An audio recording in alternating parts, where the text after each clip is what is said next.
It's time to get technically funny with the legendary Sinbad and director Jason Aron. What is going on, America, Canada, Mexico, and the other 6 continents? This is Technically Funny. I'm your co-host, Jason Aron, here with the one and the only Sinbad. What's going on, man? What's up, man? I mean, I'm here, brother. I'm here. I'm looking at stuff. See, I'm more into I'm talking to people. I'm doing the comments, man. Well, that just came back. I mean, from Portland. I got so many things to click. So I need you. I need you yes. to deal with the people. They love you. The people love you. Clicking too. The people love you. I'm clicking. How was Portland, man? How was man. Labor Day weekend? You know, you got an extra show. You got an extra show in there, huh? You snuck one in. I didn't see it. I didn't see it as a. I didn't forget holidays. When I'm working, I don't know if it's a holiday weekend because I'm so busy working. I said, man, there's a lot of people on the street at night, or there's nobody out here Monday, and I realized, that's a holiday to other people. My whole life is a holiday. Oh. What I do for a living is a holiday. So it's beautiful like that, man. That's how I am. You know what's funny? It's all good. Like I thought that you could go another way with that, and I thought you were going to say every day's a work day. I thought that's what you were going to say. That you're always working and no, who wants that? Who wants that? I don't know. I don't think anybody would want that. I wouldn't need to. I'm never gonna be that guy. Every day's never gonna be a work day for me. I'm never gonna be that guy. I would take a day off, or a week. Wow. Or a month. Isn't that? I mean, that's life for you, basically. The moment I call it work, I'm done. I'm gonna live by that. The moment I call what I do work, I'm gonna live by that. All right. All right. So listen, we have a crazy episode tonight. We have one of my favorite human beings on planet Earth in the house tonight. So we're going to get there. But first, huge thank you to LiveU, of course, who somehow makes it possible through the magic of video and the internet for me to sit 3,000 miles away from you. And, it's like you're sitting right across from me. Because you are, because I see you on that monitor right in front of me. We've never done this before. Well, not really. Well, I know you're outside on the lawn in front of the green screen. We've never done this. That's right, baby. We've never done this, but I got this thing in the mail today. And this is a technology show. This is called the Hypercube. Because I'm crazy. Wait, I know that. And I know what the Hypercube is. As you can see, we have our guest Brett down there.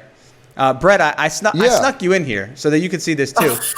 Ladies and gentlemen. What's up, Brett? Brett Culp, director, speaker. Hi, good to see you. So I wanted to show this to you guys. Look at this. I need to get a sound effects board, like something good going.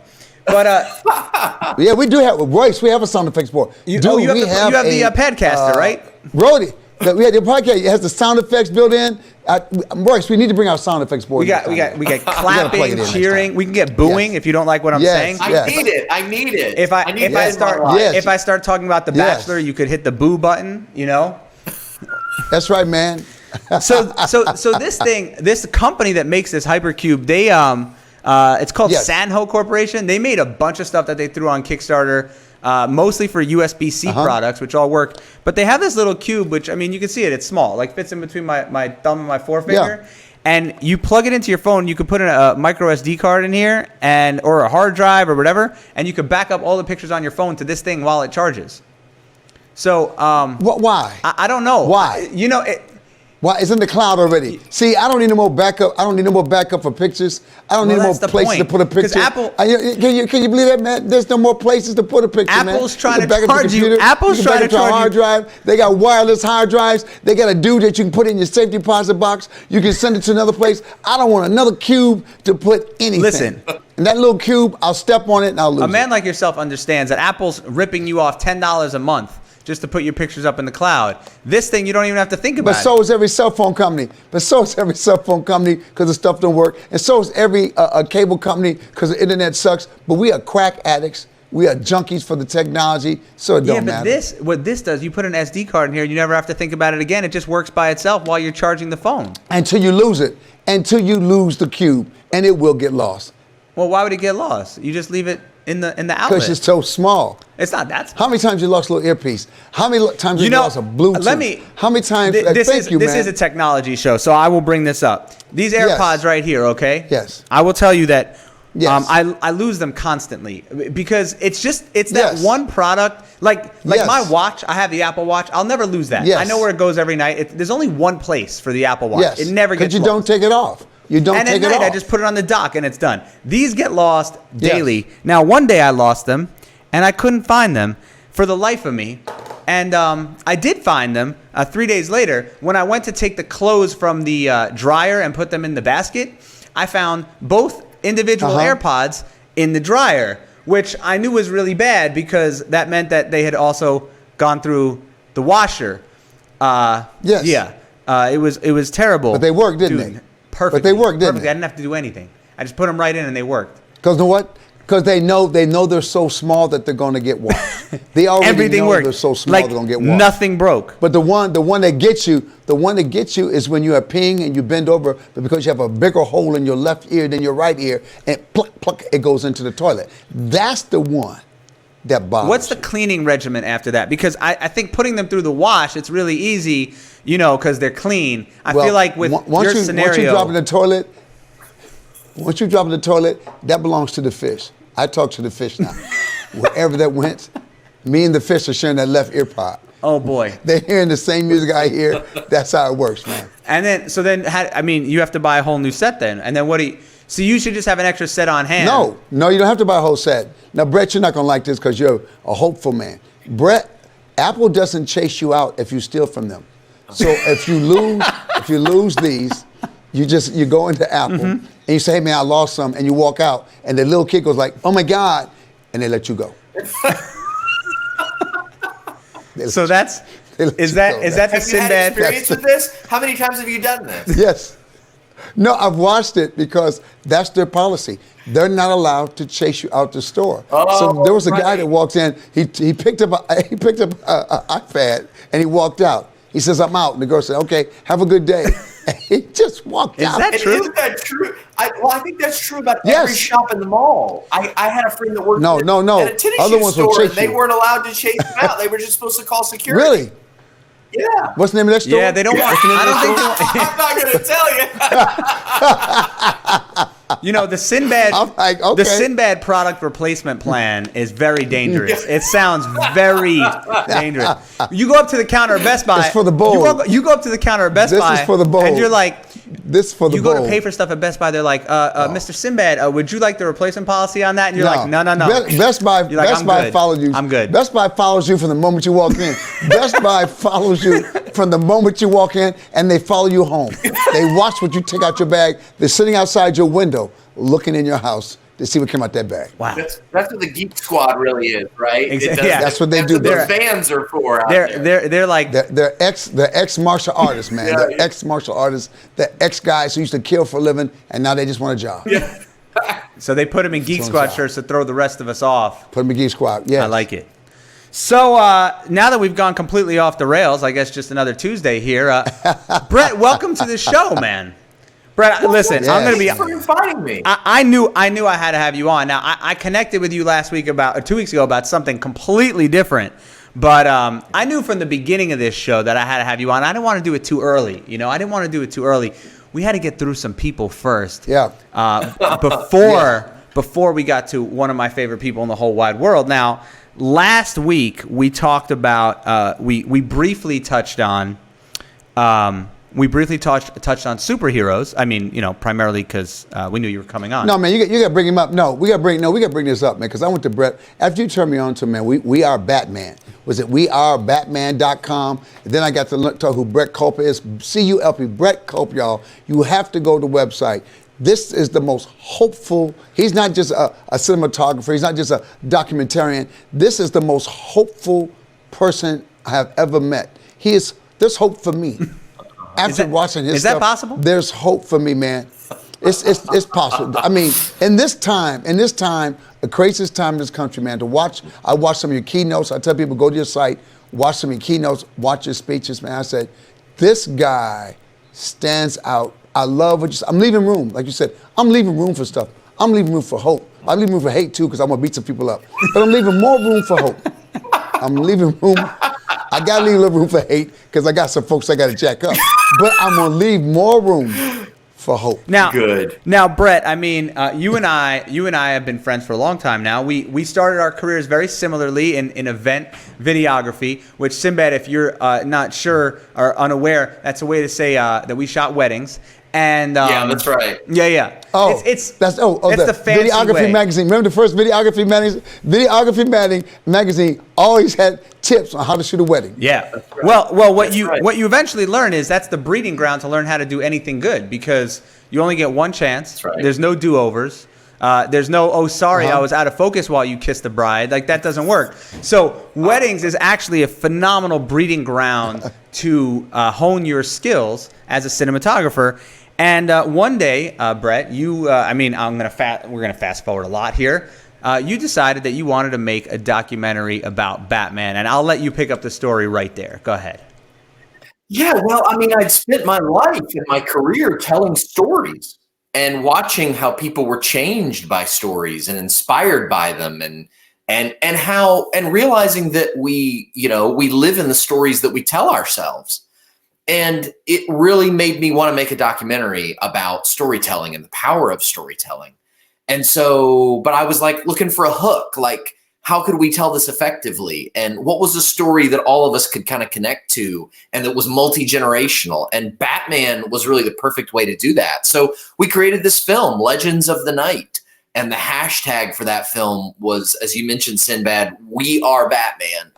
And that's the website for the film as well. And it's a film about people who are inspired to make a difference in the world, to do great things, to make an impact, to overcome adversity because of how they were inspired by Batman when they were little kids.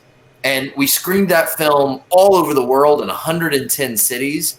And we allowed each person that hosted a screening and requested a screening in their local movie theater to choose a charity, and we donated the proceeds from that screening to whatever charity they chose, and that initiative raised over $100,000 for charity, and it's still continuing to this day. I mean, 2 weeks ago, somebody hosted a screening and raised $5,000, another $5,000 on top of the previous numbers with that screening, and I mean, years later, it's still going, and we've continued it with other movies, and so it's been an amazing, transformative joy for me as a filmmaker and as an artist and as a human being. I mean, for those who still don't get it, what is one of your, if not your what is a story from that film?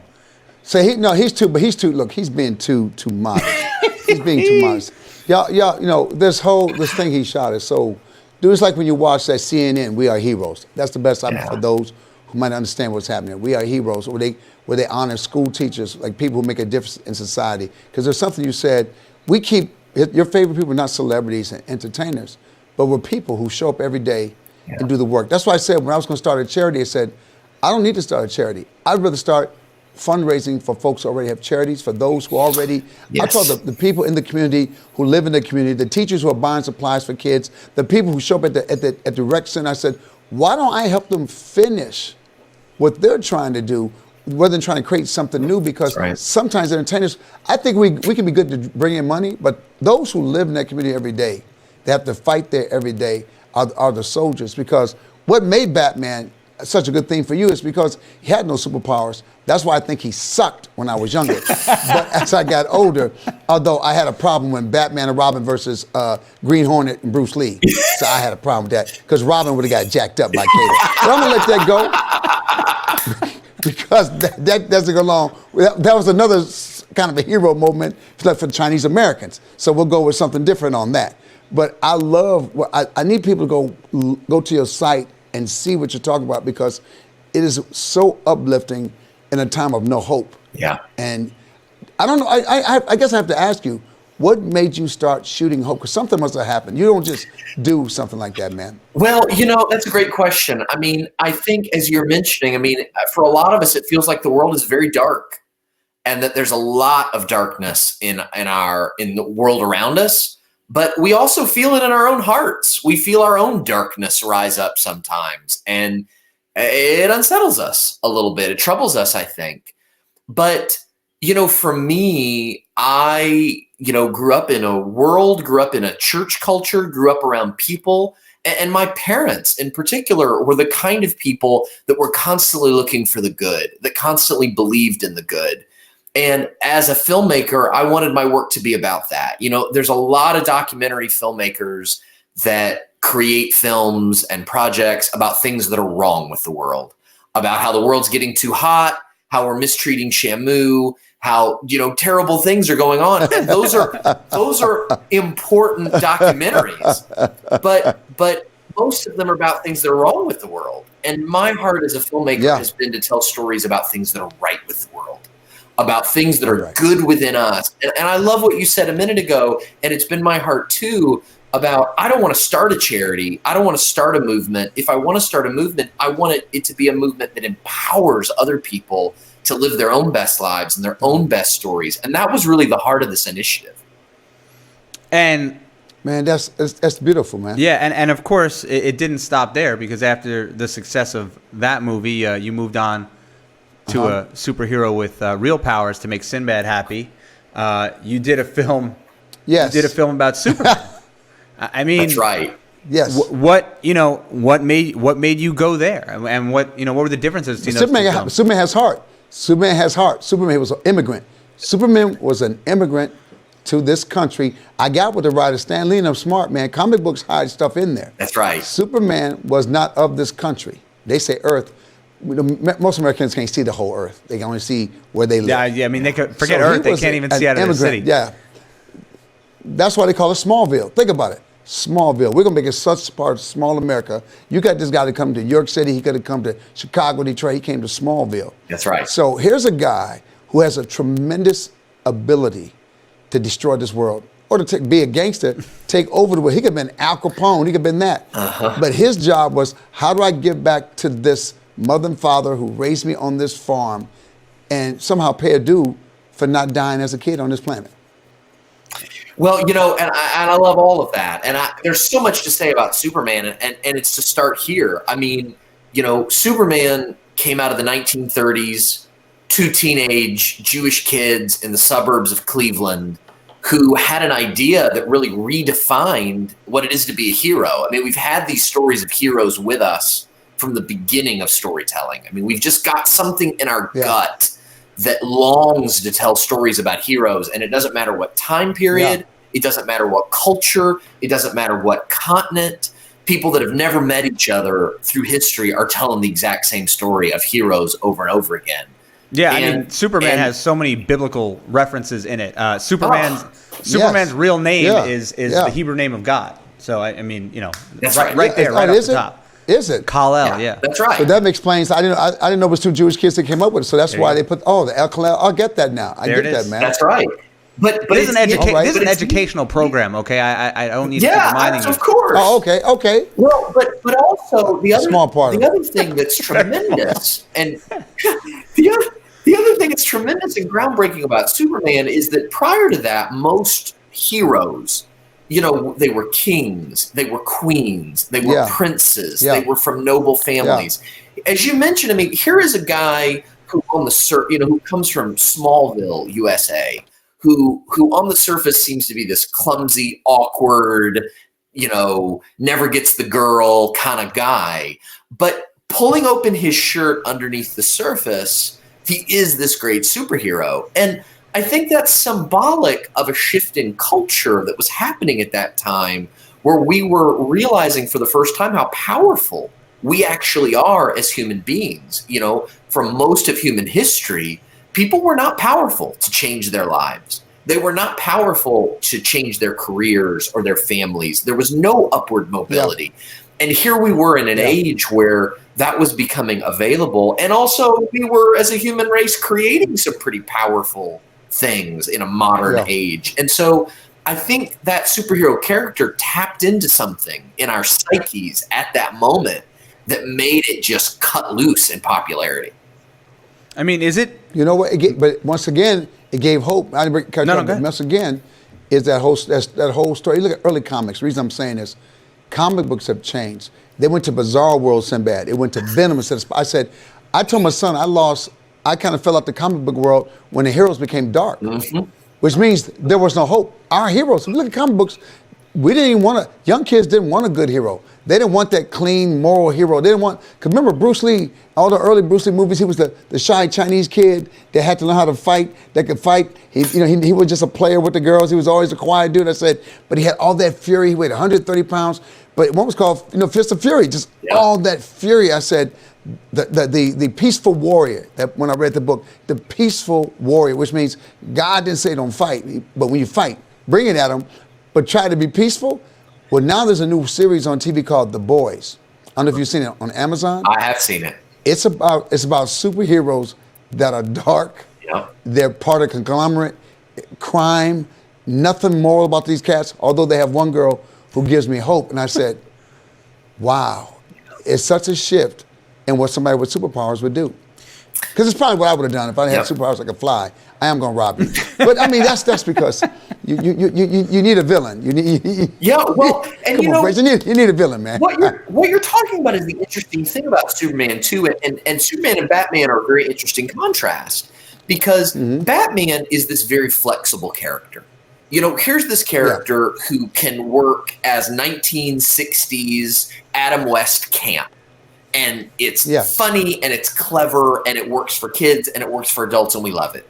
It can also be in 1989 a crazy Tim Burton fantasy thing. Yeah. And it works and it's a pop culture phenomenon.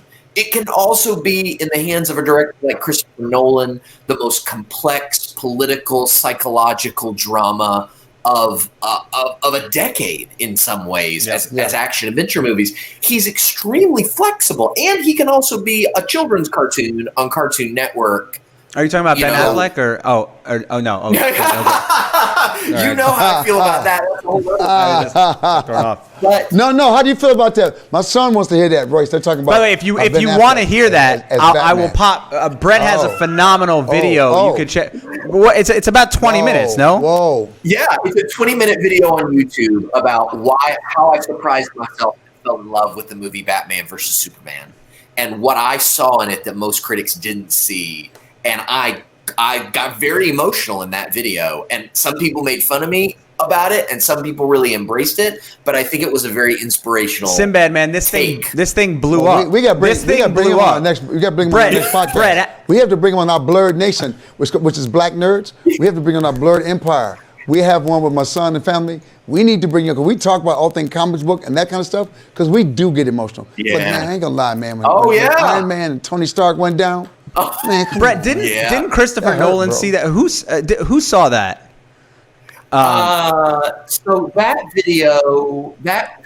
Well, I've had two videos like that. One with that one, a couple of the cast and crew, including the guy who played Cyborg, retweeted it, and several of the cast and crew. But then my Aquaman video that I put out earlier this year, the director of that movie, James Wan, retweeted it.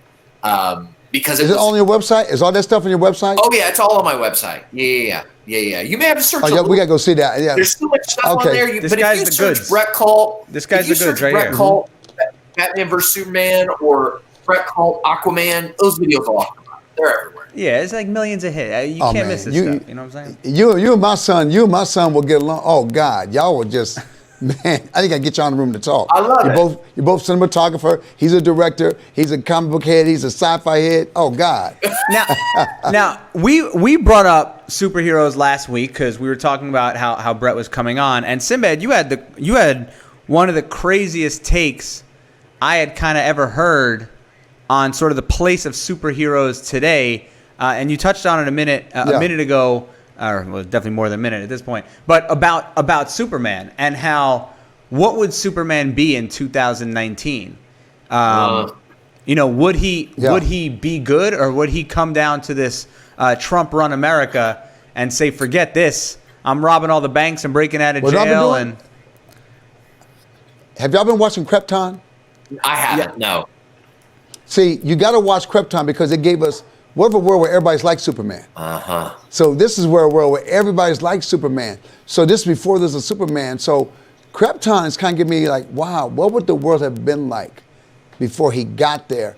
And it kind of showed me how his family was still good people on a planet where some other people could be corrupt. Yeah. So what it was, it ain't just because he came to Earth to save it. He came from a good family.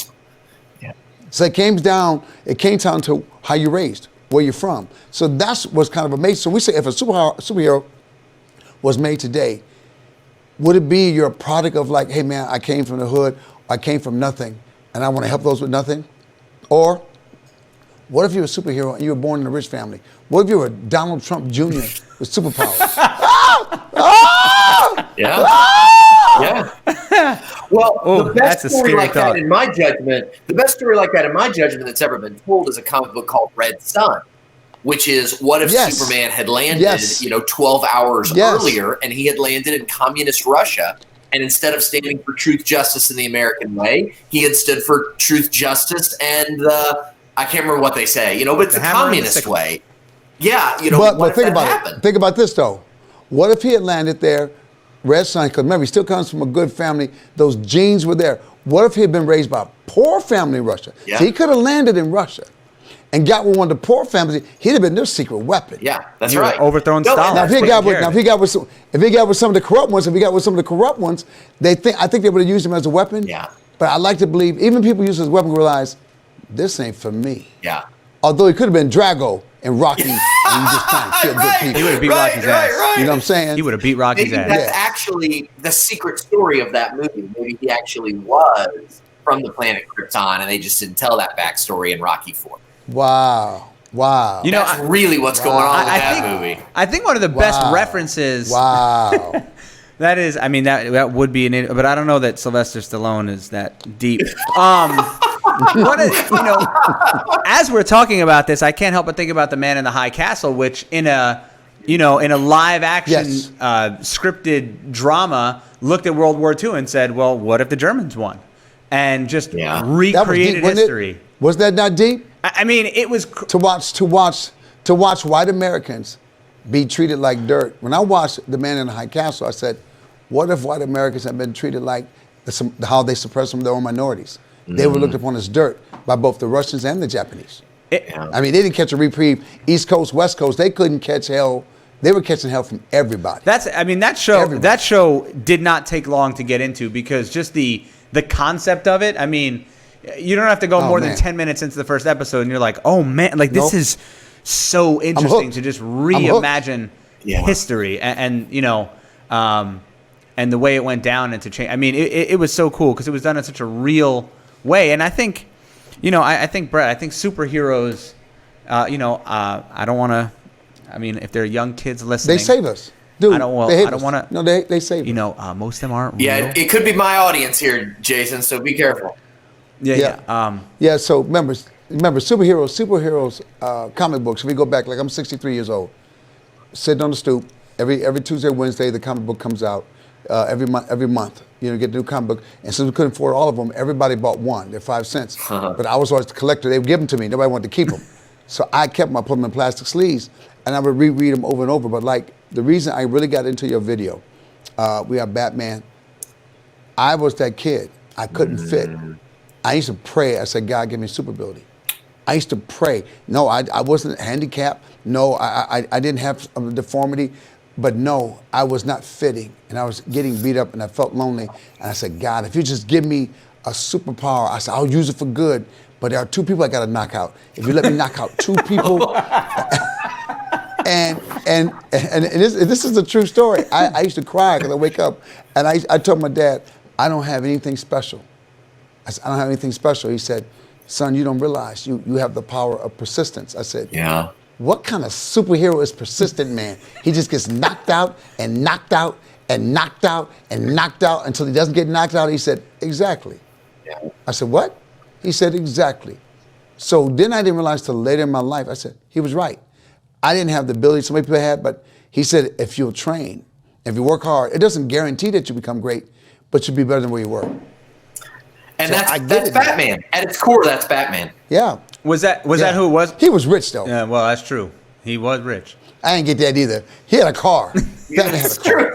That's true. Well, that's the thing people say about Batman. He's a superhero with no superpowers, but he does have a lot of money. And that's a superpower. Wasn't that a line in one? That's a superpower. Didn't he have that line in one of the movies? He just said, yeah. He said he just goes, "I'm rich," and then I think he knocked somebody out. Yeah, that's right. I'm rich. Yeah, that's right.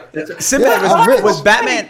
Yeah, go ahead. Well, I'm just gonna say, but I mean, the thing about Batman, because people say that about he's rich, but to me, that's not a like superpower, that's kind of the cop out why he didn't need to be a superhero. I mean, here's a guy who watched his parents murdered in front of him as a kid.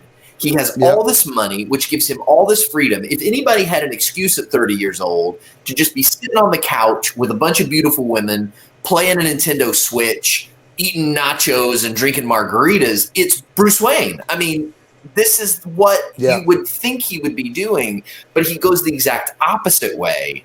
And instead, he uses that difficulty as an impetus to do something good and to try to keep it from happening to anyone else. And he uses the money that he could have just been using for his own luxury as a resource to help others. So he's really sacrificing the money. He's giving away the money. Yeah, you're right. To you're do right. it. Who matches that? Who matches that? Yeah, I mean, Who matches that? Yeah, I mean, you got a Tony Stark kind of character. Iron Man. I knew it was coming. I knew it was coming. We had two, and Iron Man was still more of a jerk, but he still was at the end of the day. Remember, Pepper kept him right. Pepper kept him grounded. See, Batman had to find his own ground, but Alfred, remember, all these people have an anchor. Yeah, that's right. All of them have an anchor. Remember, Alfred works for him. Although now, what's the new series starring Alfred? What is it, Royce? Pennyworth, yes. Yeah. So they're making Alfred a superhero, which I don't know if I want you to do that. I get it. I like that he's tough. I'm glad they're showing Alfred tough because I like Alfred tough. Yeah. But I don't know if I like Alfred being Alfred. Like, he did this because this is what he did, and there was mystery to him. I don't want them to kill the mystery of Alfred, man. And I think it's going to be interesting to see. Yeah. I think the cool thing about Iron Man is that his moral compass is a woman. It's a love interest, and he's so lost without her, and that's a cool thing. That's a lesson that men in the 21st century need to learn. That it's okay to have this beautiful guiding light. Your life partner be your moral compass. Like, that's all right. Like, there's nothing wrong with that. You don't have to be a macho jerk. I think that's a good lesson. Yeah. Well, in the final movie, he almost did not get involved because of that. He didn't want to lose. Remember, he gave up the ultimate. He gave up his family. Mm-hmm. He finally found everything. Tony Stark found everything he needed, everything he wanted. I think he had more to give up than anybody. Yeah, for sure. Well, the thing that I loved about that movie is I'm not sure we've ever seen a movie where a lead character in a series of action movies developed over the series of those movies as much as he did. You really watched him. You can see the progression. I mean, how many of those Marvel movies was he in? 8? Yeah, 9? Over the course of a decade. I mean, it was That's it. A lot of movies, and he makes this slow, gradual move until that climax. The reason why you're so touched when he gives his life is because it's the culmination of 10 years of watching this character grow into being a truly unselfish human being. And that's beautiful to see. And that's another. And know that is? That's Robert Downey Jr. That's right. We didn't just watch Tony Stark change. We fell in love with Robert Downey Jr. because my son was something like, they didn't even want him for the movie. They had to guarantee, that's right. The director had to guarantee he won't get in trouble. I mean, they had to give almost no money. Yeah. Because is he going to be worth, there is no other Iron Man. That's right. If he didn't have him, who's Tony Stark? Well, name me one. Who's Tony Stark? That's exactly right. And I think what'll be interesting, like when people talk to me about like the backlash against like Ben Affleck as Batman, I'm always like, do you realize how many times in the past 50 years they have had to reinvent Batman, and everybody has a certain Batman in their mind, and they're like, yeah, but Marvel's done so good. I'm like, I want you to tell me what the backlash is going to be like when 5 years from now. Disney is like, okay, we got to reboot Iron Man. Who's it going to be in that role? And the world is going to explode because they're going to be like, there's only one person. There's only Adam West. Like Blade. Yes, the same thing. Yes. So it's going to be. He's perfect. Yeah. He's Wesley Snipes. Yes. Yes, it's going to be so hard, and that is when the Marvel fans are going to feel the pain of the DC fans. Yes. Yeah, they are going to. It's such an interesting concept because if Steve Harvey was hosting Family Feud and he said we surveyed 100 people and we asked them all to name their top 5 superheroes, and you would bang the buzzer. they would all be DC superheroes for the most part, because off the top of your head, you're just going to say Superman, you're going to say Batman. Like, these are the DC superheroes. They're these long. I mean, Spider-Man would be up there on the list, I guess, right? You know, that's a Marvel superhero. But for the most part, Spider-Man's my guy. Don't even start. But it's been this thing now for at least the last 10 years, maybe a little longer, that Marvel can do no wrong and DC can do no right. But now with this Disney acquisition and all these shows, the shows that were Netflix shows that are now coming to the, let's see what happens. We're gonna see now. Let's see how good you really are. We're gonna see how much Disney wants to just go for the dollar. And my kids love the DC stuff. All the stuff that shows up on Netflix. The Arrow and all these other things. And I don't know. I like them all. But Ben Affleck, he justified himself. He came through. That last one, he worked out. We saw him as bad. He came through, dude. Honestly, he looked like he went through it. He looked like he'd been through hell. Ben Affleck, because his life had been through hell. Ben Affleck's life had been through hell. I think he was working some stuff out with Batman, bro. I think that second Batman. I don't forgive him for Daredevil. I don't forgive him for Daredevil. It was Daredevil. I will not forgive him for Daredevil. The problem with the Batman casting is that he did Daredevil, and he was so bad. Yes. He was so bad in that role. Yes. And it's interesting because honestly, really, I have never seen a superhero. Thank God his wife saved him. His wife was so good in it that we forgot about it. That is true. I mean, I have never seen a superhero movie that I didn't like. I mean, I even liked the Andrew Garfield Spider-Man movies. Like, you can't give me a tentpole superhero movie that I won't like. But I can be objective enough to say, man, Ben Affleck was really bad as Daredevil. It's an interesting juxtaposition. Yeah. Now, this is a technology show, so we do have to go backwards a little bit, because Sinbad, this one might blow your mind a little bit. Brett, I want you to lay on us the long gear list of stuff that you use to shoot Legends of the Night. Take it from the top. Okay. Yeah, so I'll take it from the top. So Legends. All right, my son gonna want to hear this. Legends of the Night. Get out a notepad and start writing. Go ahead. Yeah. Legends of the Night was filmed on a Canon Rebel T2i from start to finish that I bought at a Best Buy for, now Jason and I'll debate how much I paid for it, because I like to tell a good story and he likes to be accurate. But it was somewhere between $500 and $800, the price I paid for that camera. And it was all shot on prime lenses from Rokinon, which are made in, where are they made? Like in Taiwan or something, or Korea or something. Yeah. And they were shot on prime lenses that I paid like $300 each for. And I'm so glad to hear you say that. You know what? Yeah. I'm so glad to hear I knew you would be. I knew you would be. That's what I was hoping that was going to be, because it shows everybody heart. Now, you got to have technique. You got skills. See, that's another thing. I tell people, hone your skills. Yeah. But heart will make up for money. Heart will make up for what camera you have. I'm so tired of people telling me, hey, man, I don't know what to do. I say, you got an iPhone? What camera do you get? That's right. I said, go to any store and buy the camera that you can. Buy the camera that you can, because your heart, now, work on your technique. Work on getting the shot. More importantly, learn something about audio. We'll forgive a blurry shot, but we will not. We don't. That we don't. You can't fake that. We've had enough technical problems on the show. People are going to get confused. Yes. Don't throw off the fence. I was doing it on purpose. This is not like a Japanese film from a Japanese martial arts film. No, and that's exactly right. But I mean, it's wild, right, Brett. That. I mean, you literally shot a feature-length documentary that landed on every streaming platform on Earth, that screened in over 100 cities across the world, and you shot it with less than $1,000 worth of camera gear. That's insane. And it was on the big screens. It wasn't in, we didn't show it in civic halls. It was in movie theaters, 110 cities. And I mean, frankly, I did not see it because we had no budget for screening rooms and all that during editing. I did not see it on a big screen in a movie theater until the world premiere of the film, which 500 people showed up for. at a huge movie theater, and it shocked me how good it looked on the big screen.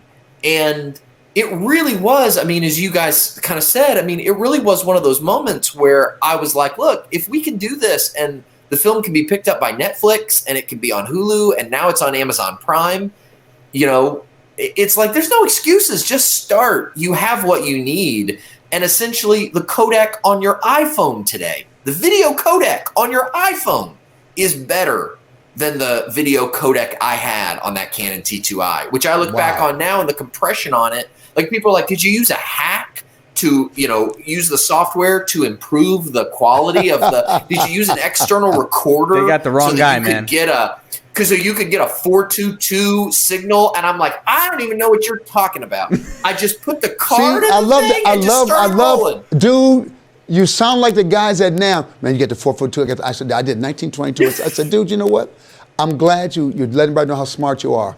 Can I watch your video? Yeah. And then I watched the video. I said, dude, this is beautiful, but your content sucks. Yeah. You shot the hell out of this. I would never watch this movie. And they don't get it. I said, because these guys are throwing, like Royce and I were standing at somebody's booth, and they're so busy talking. My ADHD, I said, man, can I just ask a question? Because you're going off on showing how much you know. You're not really asking the question. You're trying to let everybody here know how much you know. Because it's crazy, because as you're saying this, I'm looking at your website right now. You got that camera, you got the 4K sitting in your hand. You're looking off into the distance. And I said, they shot it with less than that. Yeah, that's but see, right. somebody looks at it like this, oh, I got to get that. If I'm going to shoot like Brett, I got to, no, somebody's probably Googling, what camera is he holding? Yeah, well, and to be clear, that camera that I'm holding on the banner of my website, it is a C100 from Canon, which is an SD camera or an HD camera. It's not a 4K camera. And so, you know, but even that, I just use that camera because it looks cool. But even today, it looks cool in a photo. But today, I'm still using, you know, the little Sony cameras. And I switched over to the Sonys at first. I do love them, but because they're so small, they're so tiny, and the prime lenses are so tiny. And so, I mean, most of the time I'm shooting like for my next film, and people just think I'm like a dentist with a camera. You know, I mean, it doesn't look. There's nothing fancy about it. It's just you could be a dentist, amazing. By the way. You could pass for a dentist. But you get in. But you could in.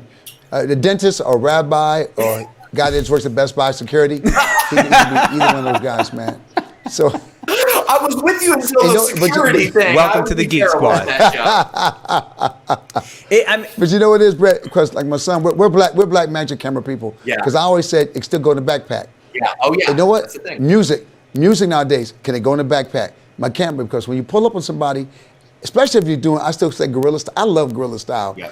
Let's shoot this, let's get this. Because it doesn't, when that big camera comes out and all those lights come out, people change. That's right. It's a film now. And what are you guys doing? Get your little camera. Hey, what you guys doing here? This is what they ask you even. What are you guys doing? Oh, we shoot this little thing. We got your big cameras. Hey, what are you guys doing here? That's right. It changes. That's right. How they ask you the question. It's like the cover of every mixed magazine for audio. Everybody sitting at a board looking like this at a hit, but he did it with his laptop. Yep. Yeah, I mean, audio is. But it doesn't look good. Audio, you know, you could. It's personified in the audio world where you go into a studio and it's. What do you do with all those faders? Why are there so many faders? You know, it doesn't. It just. And no one's touching them now. No one's touching them. They got coffee on them. They got pizza on them. It's pizza holders, man. What does that fader do? That's the Coke holder. What about that one? That's for the French fry. Well, you know, people ask me sometimes, like, which camera is the best camera? Which camera is best? And my answer is always whichever camera you'll use the most. Like, which camera will you use? And will you, if it's like maybe the best camera is a gigantic camera that has all the 10K, 20K formats or whatever. But if you're not going to use it, like you just mentioned, if you're not going to take it with you and really capture the vision that you have in your head for how to see the world in a new way and how to tell a compelling story, then that camera is useless. I would rather you shoot on your phone and use it. Got you. Use it. Than have the most amazing camera, but you only pull it out once a year. And you need a huge crew to use it. I mean, that's the truth. Get Filmic. I tell people, get your iPhone, get Filmic Pro. Yeah. If you go no deeper, I got Filmic Pro app. I love that app. Filmic Pro app will teach you. My son got me. it taught me how to teach how to be a filmmaker. That's right. So if you ever get a big camera, same principles. Because you're shooting not manual, you can shoot manual. So Filmic Pro, I tell people, if you can't go to film school, if you shoot with your iPhone with Filmic Pro, when they give a real camera, if you look around for the buzz, okay, this is what this did. I did this already. I've already done this with my iPhone. Yep. You've already done it. Yep. No, well, man. and I keep being tempted to buy it, but I haven't. But that Moment company has the case where you can actually put like a 50 millimeter lens on the front of your iPhone. Yeah. And the whole thing costs like $200 to put together, but you get that right angle of view, that you're not getting on the wide angle lenses on most of these cameras. And that's the problem. You got to want to shoot the whole thing wide angle. But if you want, a more standard normal lens, you got to put an attachment on.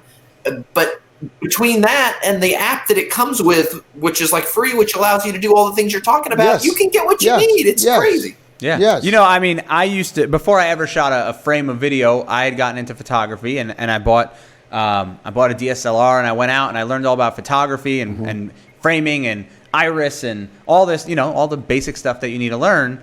And I was that guy who would go everywhere with my DSLR and my lenses. I was the annoying guy at like my cousin's wedding who was getting in front of the actual wedding photographer so I can get my shots, because they were going to be better. Can I change my lens? I got to change my lens on my camera, on my battery. I know. You're the dude. I know that you have my 4 battery lights. died. Here's my lens. I know that you have 4 lights up in this room that you've lit perfectly and you've been doing this for 20 years, but me and my speed light, we're here now.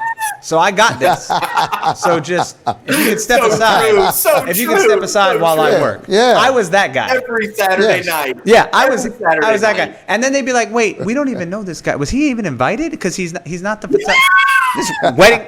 I was the wedding crashing photographer. I'm in training. The wedding crashing photographer. I'm in training. Right, exactly. Don't mind me, folks.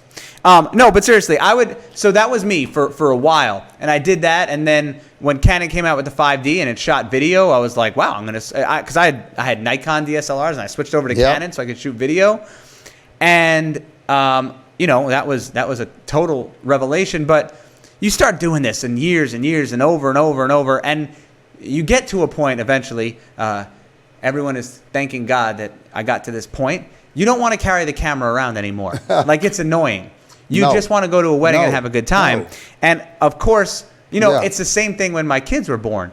If you go through the progression on my hard drives, when my oldest son was born, there's so many pictures, probably every day. We did a lovely photo shoot. Yes. And it's like a time motion. Yeah. As the child grows up, you get the time. And then when my daughter was born, it was like right around the time that video was so easy to do on a DSLR. And by the way, I filmed my daughter's entire birth on a 5D Mark III, and nobody really cared, because of what we're saying is it was so small, and I had a little prime lens on it, and it was like, "Aw, daddy's." No, they didn't care because they saw this pictures. head come out your wife's vagina, and they're like, "Oh my God, what is he doing?" Because I did the same thing, and my wife destroyed the tape. I taped it with a VHS tape, and she destroyed the tape. Well, my wife had a C-section, so I don't know. You're showing it to people with pride. You're showing it to people with pride. They're showing it to people with pride. They're like, "Yeah, yes, man, look, I shot this man." Yeah, no, my wife had a C-section, so I don't know which is worse.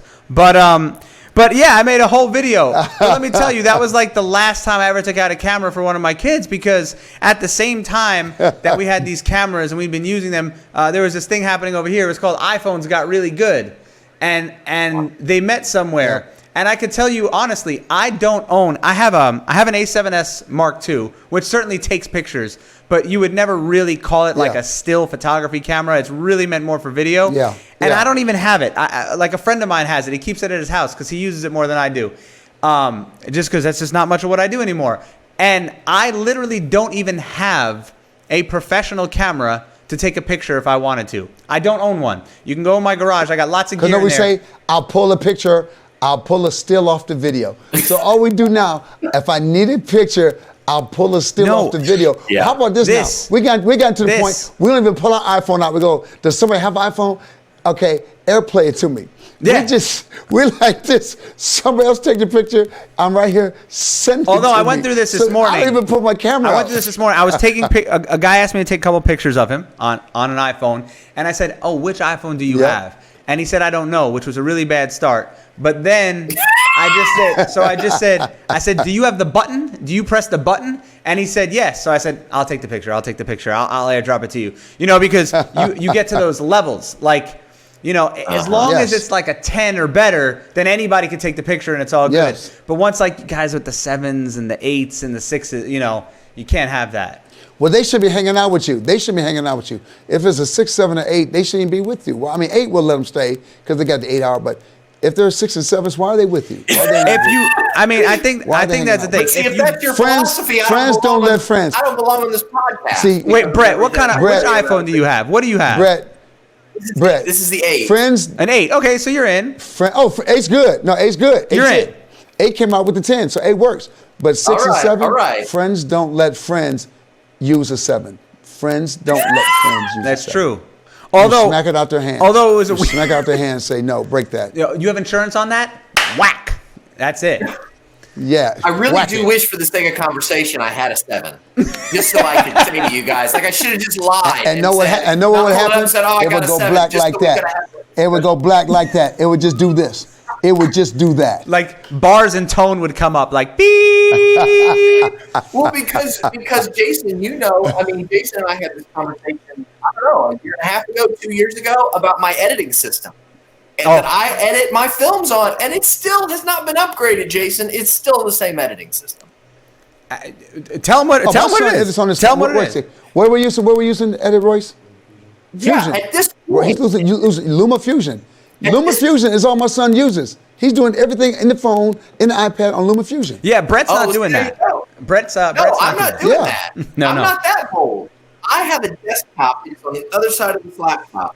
It is, at this point, I believe it's 12 years old. It is a desktop workstation. If it works, I tell people, if it works, as long as you're not saying you splicing tape, I'm going to let you slide. But we understand that 12 years old in technology talk means that there's a pterodactyl and a T-Rex walking around. Okay, that's what we're saying here. Or know what it means? Also know what it means. There's two people when you go to NAMM and you go to Macworld, and a man pulled my coattail. Everybody's, hey, what you got? We're using. I got this or that. He said, people with old technology always show you what they did. They always show you what they shot. They always were doing something with it. But people with new technologies are always trying to learn it. I did that with pedals, guitar pedals. I kept getting stuff. He goes, you're not getting nothing done. The guy said, I bet you don't get anything done because you keep trying to learn the new button. He said, you might not have needed the new button if you just kept using the old one. So by the time you get the new one and learn it, there's a new one coming out, so you throw that one down and you're not even good on it yet.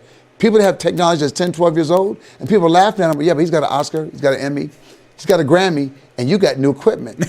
And you ain't making nothing. Now I'm going to be stealing that story because that is a great story. Yeah. Now, speaking of stealing stories, so Brett, there's power users and power havers. Yeah. Brett, this whole documentary thing led to literally landing you in a completely different career talking about this documentary thing.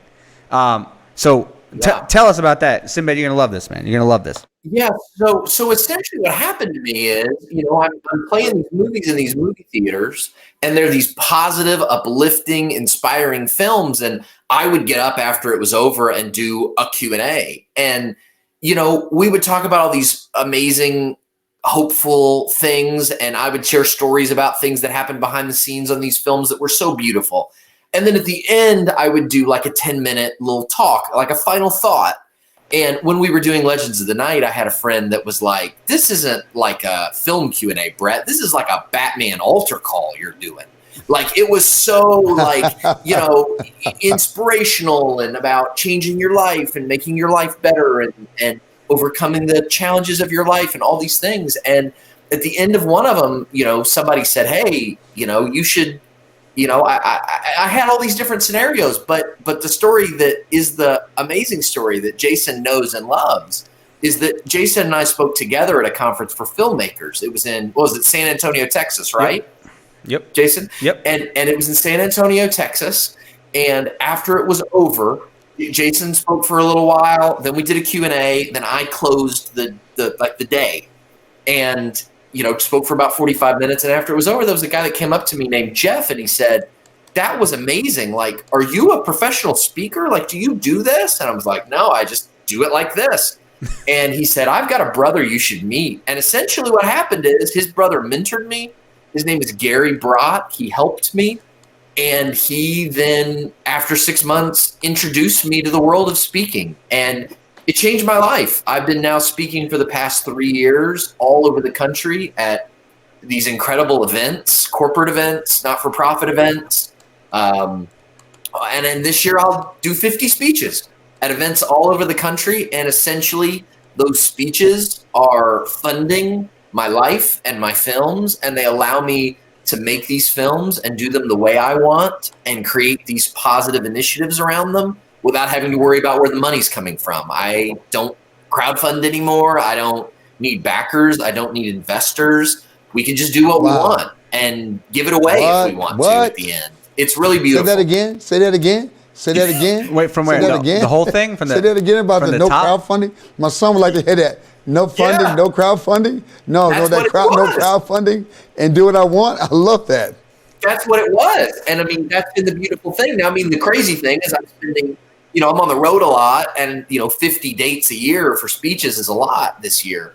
But it's creating this financial freedom that's allowed me to bring in other people, to build a team to help me doing the filming and the editing and all of these things that I was doing all by myself. I mean, if you look at the closing credits of my first 2 films, the first credit at the end would say, producer, director, cinematographer, editor, Brett Culp. And, now this next film will have real credits with real people and real names, not stuff that I just made up from the crowdfunding list, right. So that it looks like a real film. But it was, that's been a great joy and great freedom. And I think that's what every artist wants, is the ability to create without having to figure out how they're going to make the logistics of it happen, and the difficulty of funding and all that. I mean, it's the craziest story of all time. You have this love of filmmaking that, you see it through to the end. You feel like you've reached the pinnacle. You did this thing. You crowdfunded it. You got all this press attention.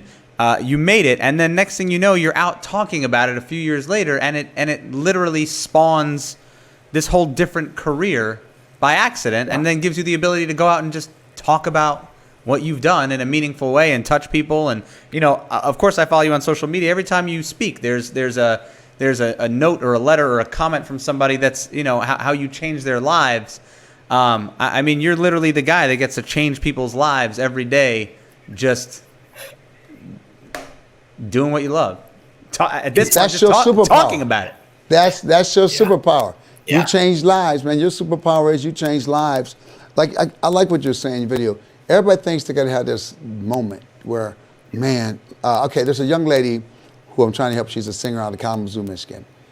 And she's having little setbacks, but she's 15, 16 years old. I said, please, you're just beginning setbacks. Yeah. If you quit now, then this wasn't for you. The setbacks at that age are actually building blocks. They're not setbacks. When you're 15, 16, that's glue. But she kept saying, I thought this was my chance. There is no one chance. No. There is no such thing in this business. That's because American Idol and The Voice and shows have made people think, this is my chance. The kids are crying, if I don't win this week. Yeah. Well, if you don't win this week, then you shouldn't have come out here. Yeah. You take everything that comes for you. Whether you win or lose, you take this and say, hey, man, this is a stepping stone. If I lose, I at least got an audience. How do I parlay this into something? But if you need somebody to plow the path for you and give you a place to stay and give you the record deal, you're going to get jammed up a lot in your life because you're putting your life and your career in the hands of others. You are the captain of your own ship. That all those old quotes, all those goofy, just like, man, it's so goofy, that's so stupid, but they do work. It's so true. Those things they say, it does work. It's so true. And I think the other true thing, and it's the beauty of the age we live in now, but it's also the frustration and confusion, is that there are so many different paths you can take to success. And I think the people today that are breaking through and that are building audiences or that are making an impact, it's because they're finding not only their own creation and their own work, but they're finding unique ways to bring it to the world. And that's also the frustration of not knowing exactly how things are going to go. You just kind of have to give yourself to the world over and over again. And I mean, Jason knows this story too, because when Jason and I spoke at that conference, I was in the middle of my second feature-length film after Legends of the Night. It was Look to the Sky, the Superman film, and it was not going well. The funding was going terribly. I was not succeeding at that. I had released a trailer for the film and got almost no press attention for it. After Legends of the Night, the Batman film had gone gangbusters. Look to the Sky had zero press attention. And the crowdfunding was going terribly. And here I was in this moment where I was feeling pretty discouraged, and this whole new door opened up for me to go speak.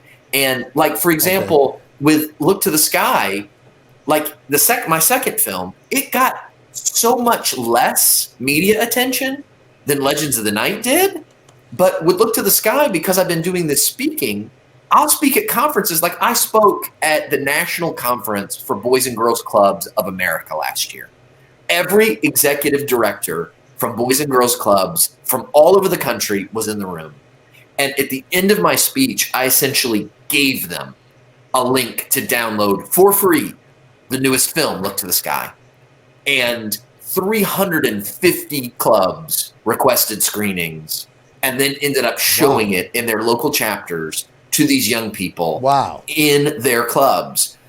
That I couldn't have engineered that. I couldn't have put that together. But it was this weird moment where Jason was standing right there, where a door opened for me 3 years ago that 2 years later led to my film blessing young people who needed this movie of hope, maybe more than anybody else did. But if it had gone my way, like if my strategy and plans have worked, that would never have happened. But when I was willing to kind of let go and surrender and trust kind of like the universe to guide me the right way, to trust God to kind of take me the right way, bigger doors open, better doors open. And it was so beautiful to watch. See, people hate that. I mean, people hate that we say, let go, let God. I tell people on stage all the time, look, man, I'm a crazy brother. But if I didn't have what I believe in the man above, I'd probably just be waiting in the bush waiting for somebody that did me wrong. I'd be waiting for you to come home. So, you know, whether it's real or not, you better be glad I think it's real. Yeah. I mean, I will tell you those dark superhero thoughts.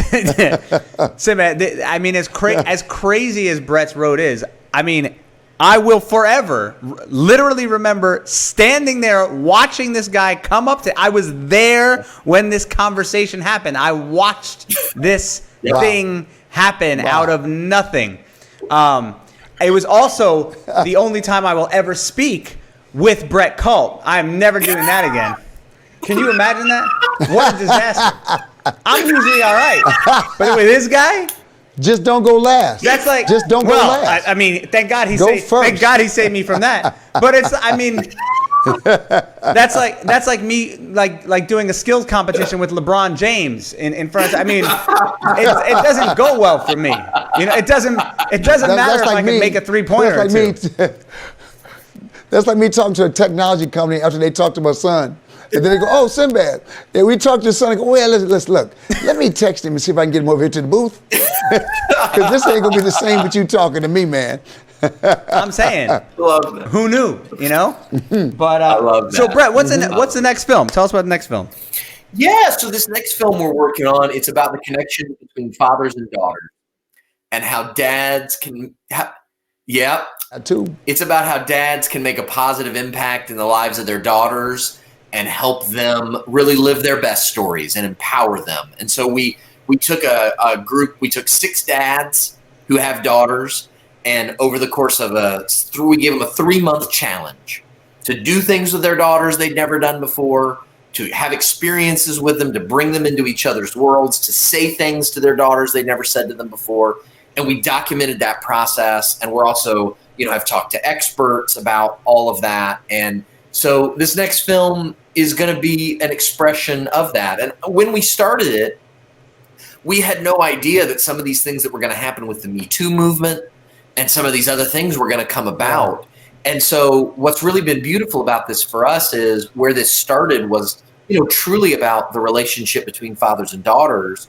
But we feel at the end of the day, this is going to be a film about how all of us as men, particularly men that, are, have roles of power and responsibility, how, the way we need to work to empower young women and to help them, whether they're our daughters or not, that we have a responsibility to do that. And so I'm really excited about it because I think it's a film that's going to exist at a lot of different levels and touch a lot of different people and really be a positive film. The way you describe that's incredible. It's interesting because you are a father, but you don't have daughters. I don't. I have 2 sons. And I actually got. So what made you go that route? Yeah. What made you go that route? Yeah, I actually got into this project because of an organization based in Charlotte, North Carolina called Southeast Psych. That's a psychology practice there. And they saw what I had done with these other films.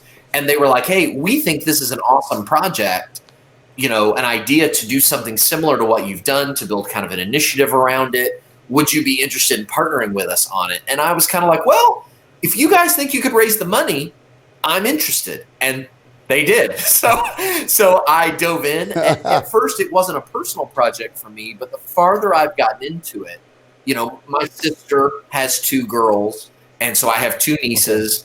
And, I grew up with a younger sister, and she's a precious soul to me.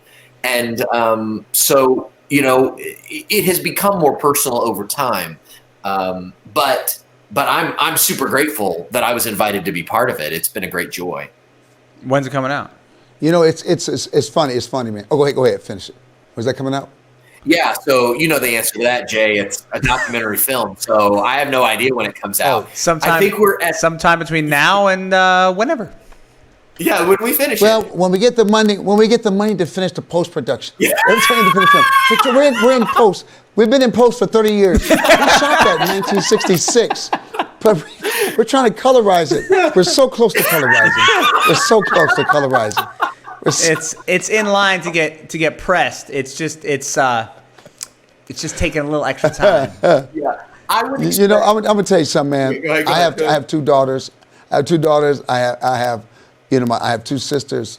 Everybody used to talk about how important all these men without fathers, all these boys being raised so angry without fathers. But I think we're seeing a proliferation of a lot of girls going different ways because girls kind of marry their fathers or somebody. If you got a strong father, I ain't talking about that strong father that commands your life and you ain't going out. I'm talking about that strong father who took care of business, took care of family, made sacrifices, and usually sacrifices that daughters don't find out about till they're in their 20s. And they go, what, Dad gave that up? See, because men don't really talk a lot about what they give up. Once you even become married and a father, there's certain things, okay, I can't do this for a long time. I might get a chance. They call it he's having that midlife crisis. No. It was something he put a pin in when he was in his 20s and said, one day I'll get back to this. I'll get back in the band, or I'll play, or I'll get my bass out, or I'll fix a car, I'll be a race car driver. And they think you just found that. And go, no, that was my initial plan. Yeah. But when I got married and became a father, that became what's called a hobby, or why is that crap in the garage? So you mutate that way. So fathers are so important, and that's what the big failing is in America. Yeah. The big failing in America is got all these women raising children, and men gone, and it becomes a money game. Like, well, man, I got to pay for the kid. I said, dude, if you got a baby by a woman, and even if you hate her, you slept with her, raise the child. And sometimes that means you got to take a hit. Sometimes that means you got to take a hit. I try to tell guys, sometimes you have to take the hit. You would do it for your golf clubs. You would do it for your car. You would do it for anything else that you have, man.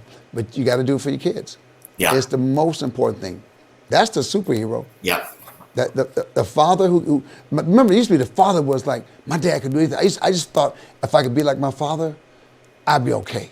But then I realized, I'm going to fall short.